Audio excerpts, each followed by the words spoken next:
So we're here backstage at the Cornbury Festival.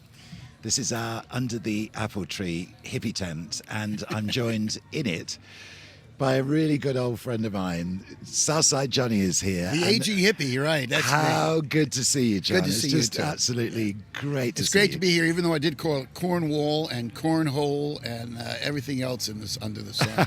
But I don't care. You know, Americans are ignorant of English geography, so. I tell you what, one of the great pleasures of seeing the set just now was to see you do Walk Away, Renee.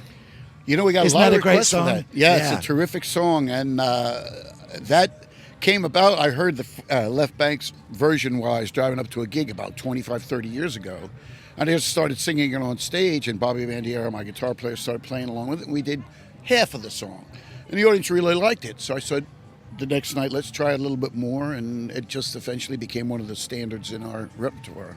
But it was really just a whim. Yeah, it sounded great. Nothing. I don't think things through that much. You know what I mean? And I mean, you just arrived here, haven't Yes. you? Literally, you arrived in the touchdown in the UK at some Around- ungodly hour. At 8:30 in the morning. Oh, dark 100. We had to go to Dusseldorf first. Oh, did you? Yes, our flight was canceled. It was direct to London, obviously, and because we had a small hurricane on the Atlantic shore, we got canceled, and we had to fly in today. And we didn't get here to the festival till 1 o'clock, 1:30, and there's not been a lot of sleep in between. So This is the life on the road, though. yeah, I know, isn't but it, I'm gonna get a John? little long in the tooth for that. I like a few 8-hour sleep days. Yeah, you know. really. So, how are things in life in general? Everything right is great. now? I mean, the band sounds the best it's sounded in a long time. Working on another Jukes album, working on another Poor Fools album. I've got a couple of other things I want to do.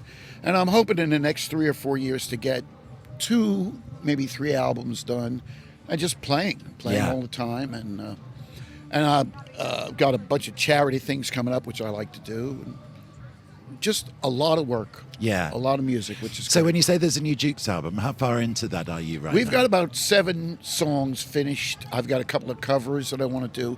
I figured we need 3 or 4 more songs. Jeff and I'm our keyboard player. We write songs together. And, if we get 11 to 12 songs and I get to pick and choose and we do a couple of covers, we'll be good. Yeah. And they'll go into rehearsals, and the band is good enough that it won't take long there.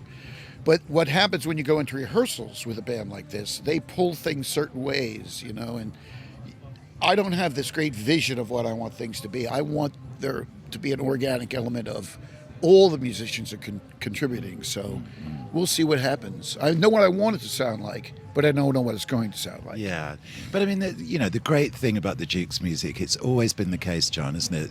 It's timeless music. It lasts. I hope so. Yeah, I think so. I mean, it is such an amalgam of different elements like Stax Volt and a little bit of Motown, a lot of rock and roll, some blues, a little bit of jazz. There's so many elements that are interwoven into what we do that if we want to go into some kind of, we did Song for My Father. Yeah. We were going to do Bobby Womack tonight, but we ran out of time. Yeah, I was going to say Bobby Womack. When those things Yeah. happen, it's great to harken back to what you were influenced by, and to show people this is what these people did Yeah. a little bit. Yeah. So See, if I want to give one of my programs just a burst of up, I just put on All I Needed Was You. It's such a great track. I mean, through the years, as you know, I've loved your music. We first met when you did the Old Grey Whistle Test. Yeah, in you were very good to us. 77, 78, somewhere around that time, wasn't it? And just for people who are watching this who maybe wouldn't have seen that show at that time, just tell us again the story of you and Bruce and the Fever. Because I remember you telling me about his generosity with that song. Yeah, when we were making our first record, Steve Van Zandt and I were in Stone Pony rehearsing the band and writing and arranging. And I had seen Bruce about 2 weeks before at Princeton at a place called The Ledge. This is before he made records, I think. Might have been the first record was out. But it didn't do that well. And he had this great song that he had just written, and they performed it. And it was a killer song, and the audience loved it. And I thought, that's great. That's going to be Bruce's first hit. Well, the rehearsal in the Stone Pony, there's a piano on stage. Bruce walks in and goes, I got a song for your album. And he starts playing The Fever. And I go, Bruce, you crazy. That's a huge hit for you. That's the song that's going to put you over. I mean, it's just a great crowd pleaser. It's a tremendous song, great lyrics. He goes, nah, it's not what I want to do right now. So he gave me the song. Yeah. and it's been in the set list every night, almost every night for the last 40 years, 35, Yeah, 40 absolutely. And I mean, that moment to me also demonstrates Bruce's fantastic generosity. Yeah. Because as a person, as an artist, He's done very that for generous. a lot of different people, too. He's given songs to people that, you know, like Light of Day and all those kind of things. So he's got so many damn songs, that son of a bitch. But he really does have that generosity of what he's always willing to help. Yeah. You know, if he thinks you need help, he's there. Yeah. And the New Jersey music scene these days, John, and the New York music scene and stuff, is it a healthy scene right now? Lots of bands coming In through? New Jersey it is. Yeah. There are a number of places to play in New Jersey. There are young bands, and you see them. I ride by this place called The Saint, which is on Main Street in Asbury Park. It's a small place, but you see these guys in black leather jackets and tight jeans, and they're thin, and they're young, and they're rolling in amplifiers and carrying guitars. I thought, that was me, Yeah. you know, 40, 50 years That's ago. right. And it's hilarious because they look exactly the same as we looked back then. You know? So there are still lots of good places to play, and a lot of bands doing a lot of interesting things too. Yeah. Because, I mean, one of my great music nights ever was that fantastic party that you threw in New Jersey when Ronnie Spector was on stage Lee with you. Dorsey, yeah.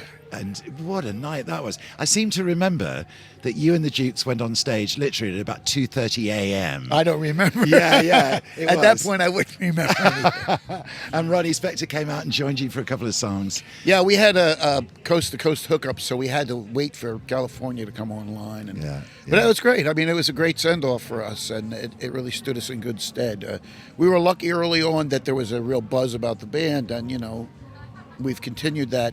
But you have to play hard every night. You can't ever walk through anything, and you really do have to keep looking forward and not looking back. Well, I think that's what your fans appreciate so much, John, isn't it? That you're a give-everything performer and a give-everything band. Yeah, and you really do have to do what you really want to do. I mean, one of the things I get away with on stage is not doing songs I don't feel like it that night. Even though I think the audience may want to hear it. I mean, I'll always do I Don't Want to Go Home and Fever and things like that, because I love doing those songs. Yeah.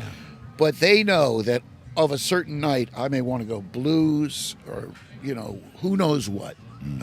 And they're willing to go with that for the most part. Yeah. Unless I stink, and then they really let me know that too. It's so good to see you, John. Good to see you, too. It really is. And thanks for joining us here. My pleasure. Under the apple tree. Thank you. All right, Bob.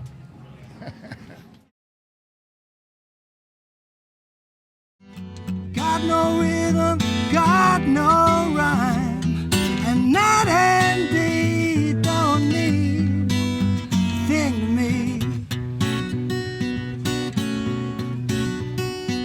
Keep us warm.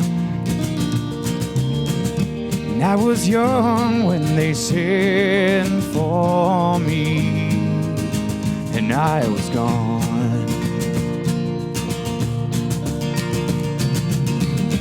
And I'm bound for Montana.